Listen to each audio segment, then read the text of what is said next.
What I would like to do is take you on a trip, one time around a 200-yard score target. Along the way, I'll be explaining what I'm seeing and what I'm thinking. Hi, I'm Jason Stanley. Welcome to Connect the Dots.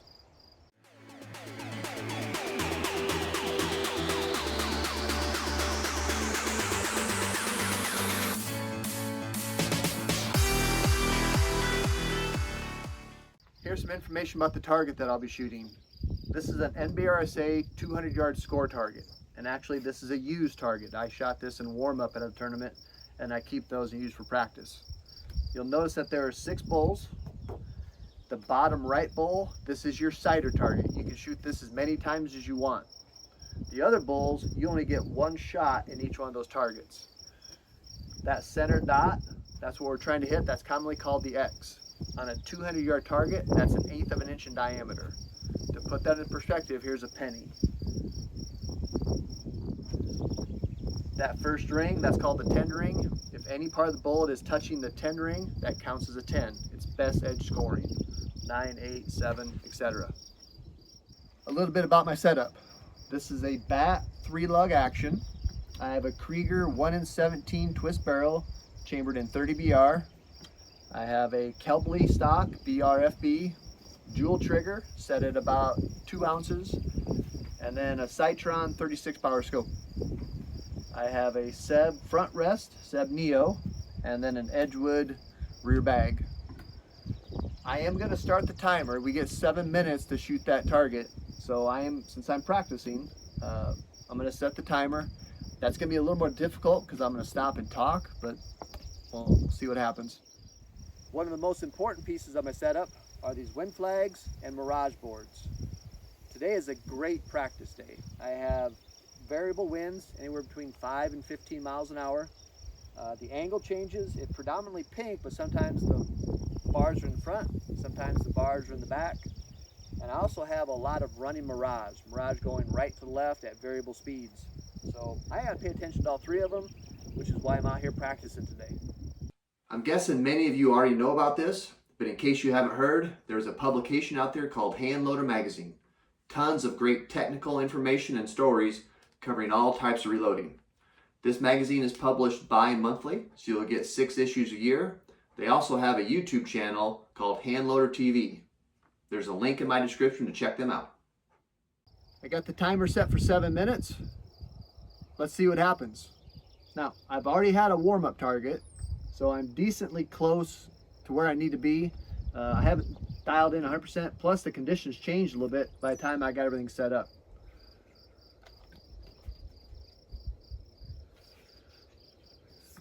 All right, here we go.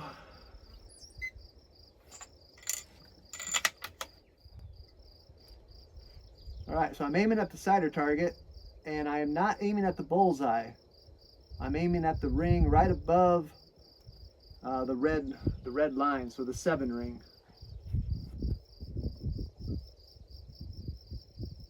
Wait for my condition. I want bars, and there it is. I want 2 bars in front with my tails at about a 4 or 5.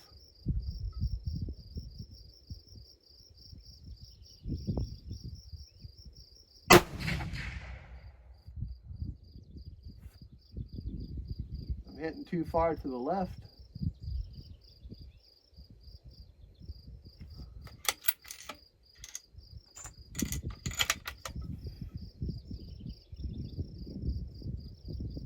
Aiming at the same spot.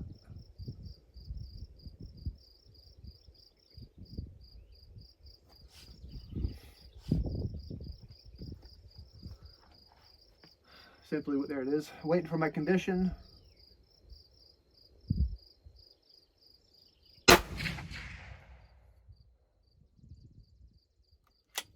Okay, my left and right's good. My up and down is not right.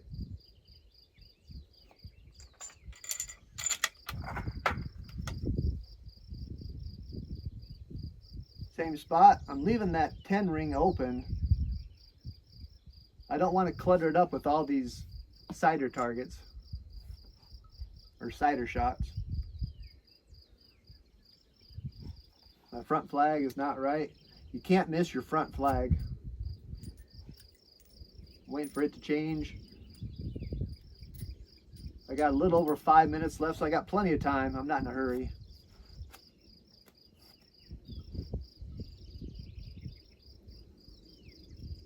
There it is.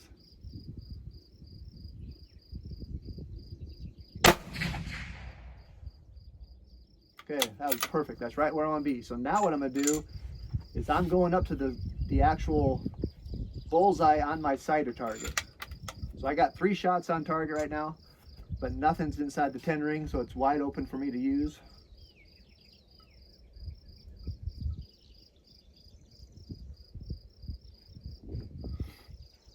Wind's picking up a little bit.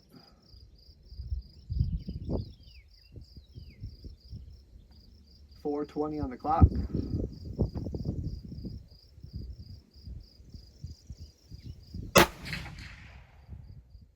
Okay, a little bit low, not bad.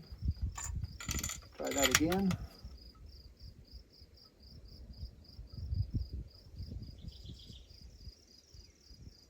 Actually, I'm gonna put a click in.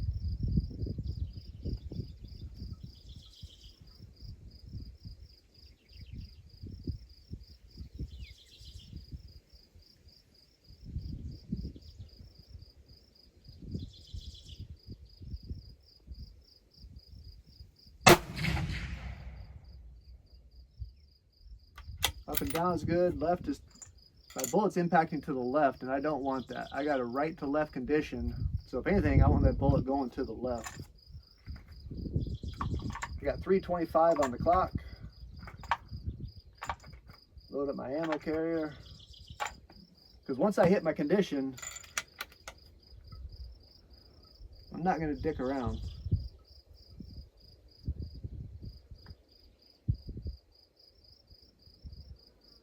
What I'm doing is I'm pushing on the tang, and that sends my crosshairs straight up and they go straight back down. It's just a confirming aspect that my setup is right.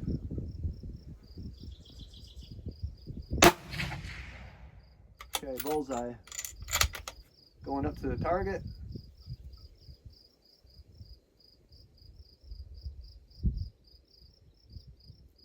Waiting for the condition.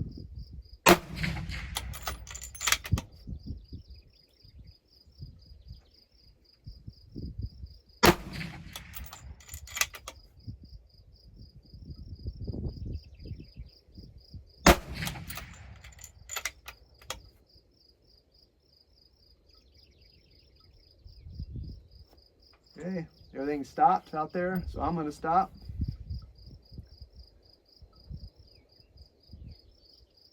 There it is.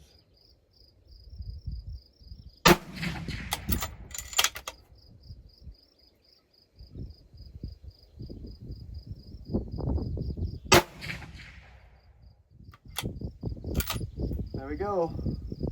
Now, I hope that happens every single time in competition, but yeah, that was a good target. What that tells me a couple things. Number one, it tells me that my gun is shooting. It tells me that my process is working. One thing that I didn't talk about, how do I put this? I realized I didn't put it very well in the video, so I have to redo that part today. When I'm shooting, I am watching the mirage and my flags, and when they line up where they need to be, I check, make sure my dot's in the right location, and I pull the trigger. Now, my goal when I pull the trigger is to see the bullet go through the paper. I have never done that. The recoil of the 30BR kicks me off the scope before that can happen. But when things are going well, I'll be able to see the crosshairs go straight up before I'm off the scope. When the rifle gets done recoiling, I push forward with my shoulder as I'm ejecting and entering another round.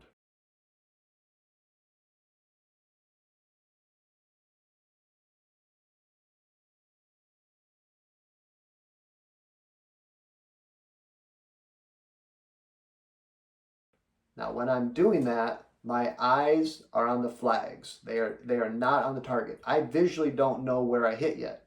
I'll have another round in the chamber before I look to see where I hit on target. I want to know, did the flag stay the same from when I from before I took the shot to after I took the shot. Now, the part that I need to get better at, the part that I need to spend more time practicing, is centering my bullet hole on the 10 ring. I don't want to analyze my target. I want to quickly know where is that bullet in relationship to the 10 ring. You'll notice on my sighter target that I called bullseye when I shot that shot. That's not a bullseye. That's off to the right about half a bullet. I need to get better at picking that up faster, because I went up to target number 5 and I held in the exact same spot because my condition didn't change. So I held in the exact same spot. Guess where my bullet went?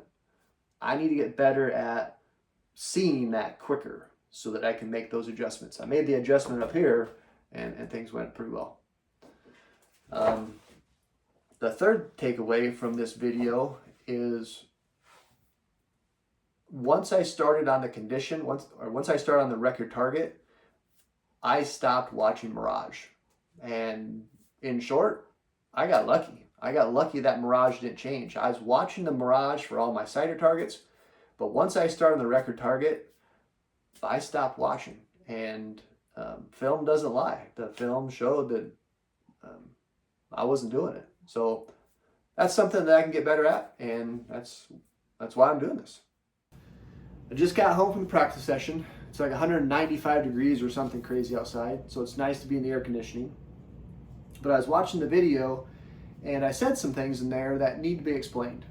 The first one is I wanted pink with 2 bars in front, and then the tails at a 3 to 4, or 4 and 5, or something like that. Wait, for my condition, I want bars, and there it is. I want 2 bars in front with my tails at about a 4 or 5. So I have to explain what that means. Pink is the side that I wanted, and then I wanted 2 bars in front. So this is about what I was seeing from the bench. That's the angle of the wind that I wanted. And then I said I wanted the tails at a 3 to 4. So hanging straight down is a 0, straight out's a 10. So 3 to 4 is going to be right around this range somewhere. That would be the velocity that I wanted. So I wanted pink with 2 bars in front, tails at a 3 to 4. That was the condition that I was waiting for. In the video, I just said that I'm not going to dick around. Because once I hit my condition, I'm not going to dick around. So what does that mean? I believe in having different game plans, different techniques based on the conditions that I'll be shooting in during a match. It's no different than a basketball coach has a man offense or a zone offense, or if the other team puts a full court press, they have a press break. I think competitors need to have different techniques based on the different conditions that are out there. In today's condition, it told me that I need to shoot faster, that the condition, yeah, it's squirrely, the velocity was changing, the angles were changing, but it would hold long enough for me to get 2 or 3 or 4 shots off. So I wanted to speed things up once I got my 0. Put it another way, I'm not going to dick around. Here's the target that I just shot. As close as I can tell, it's a 50 and 3x, which I will take that every single time I shoot at 200 yards.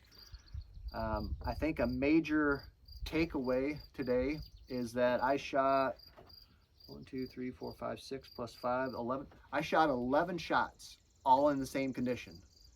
That doesn't always happen, especially at 200 yards. So I took advantage of the condition that held, and I went for it. This was 100% an impromptu video. I had no script. I had no laid out plan of what I wanted to do. I was just out here practicing, and I wanted to set up and go one time around the score target. So if this is something that you enjoyed watching, or maybe you were able to take something out of this, please let me know. Put something in the comments or send me an email. I'd be happy to do this again. In my brain right now, what I really want to do is do the exact same thing, but on an absolute gnarly day. You know, a day where I'm just hoping to hit 10s, not hit X's. So, until the next time, enjoy the process.